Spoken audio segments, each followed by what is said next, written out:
Elections can be complicated choices, policies, qualifications, the politics of the day. Tonight, I don't want to talk about any of that. I want to talk about something I think we can all get our arms around. Decency, or at least the idea of it. And I want to ask, who are we and who we as a nation want to be? That answer, arguably, is the most important national referendum of my lifetime. We will learn in 2 weeks, or maybe 2 weeks and a few days here, that answer. And I think it will reveal the soul of this country. Because unlike 4 years ago, when some convinced themselves that the Trump of the campaign was a caricature and the man he would elevate himself to the awesomeness of the office once he took that dramatic oath. Let me remind you, that oath said to preserve, protect, and defend the Constitution of the United States. Well, we didn't have to wait long. The very next day, he lied about the crowd size for whatever reason. And then he stood in front of a wall of fallen CIA agents who died in service to this nation, and he bragged of his ratings. And it's only gone downhill from there. He has divided us along racial and ethnic lines. If you are brown or black, you are either a rapist, murderer, or from an S-hole country. Those are all the words from your president. At Charlottesville, he believed Nazis who chanted, "Jews will not replace us," were very fine people. As racial tensions spiked this summer, he decided to retweet a supporter yelling, "White power."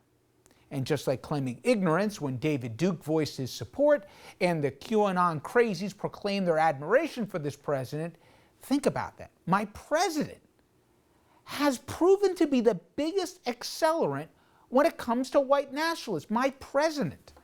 He gives a shout out in a presidential debate to the Proud Boys, and he eggs on armed militias to quote unquote liberate Michigan.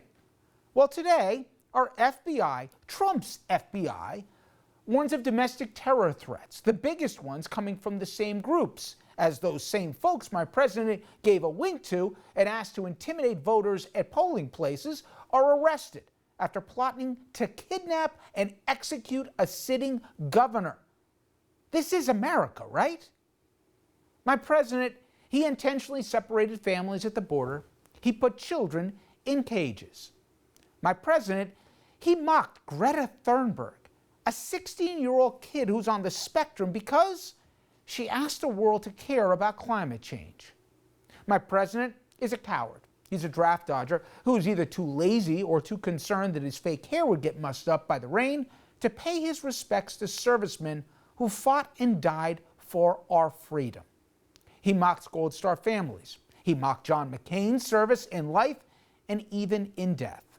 He asked his own chief of staff at his son's soldier's gravesite why he had bothered to serve, and most tellingly, he called American soldiers who made the ultimate sacrifice, and I quote, "suckers and losers," my commander-in-chief.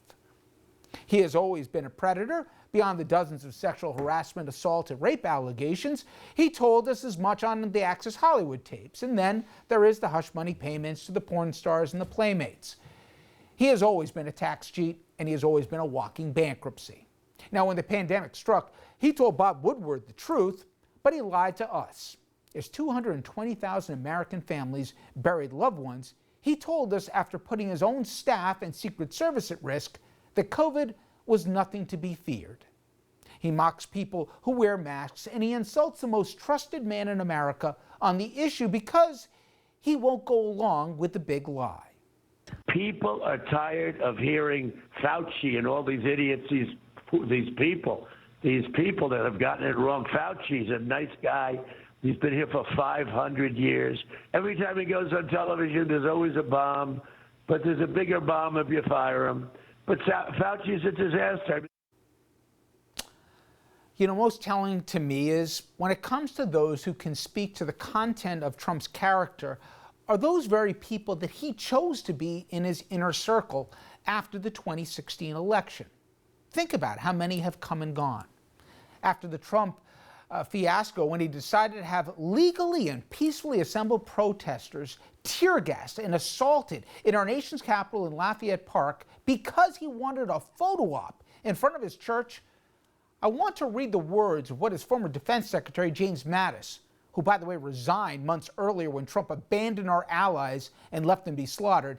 He said this after Lafayette Park: "Donald Trump is the first president in my lifetime who does not try to unite the American people, does not even pretend to try. Instead, he tries to divide us. We are witnessing the consequences of 3 years of this deliberate effort. We are witnessing the consequences of 3 years without mature leadership." Now, just this past week, Trump's former chief of staff, I want to repeat that, his former chief of staff for 2 years, John Kelly, he went, I believe, even further. General Kelly said this of Donald Trump: "The depths of Trump's dishonesty is just astounding. Trump is the most flawed person I have ever met." The most flawed person he has ever met. Now, after 4 years, I don't believe the question anymore is who can handle the economy better, or who can anyone or can anybody actually do worse when it comes to handling COVID. To me, whether you're about to vote early, you're about to send in your ballot, or you're about to go there on November 3rd, here is to me the question: do we still believe in decency in America?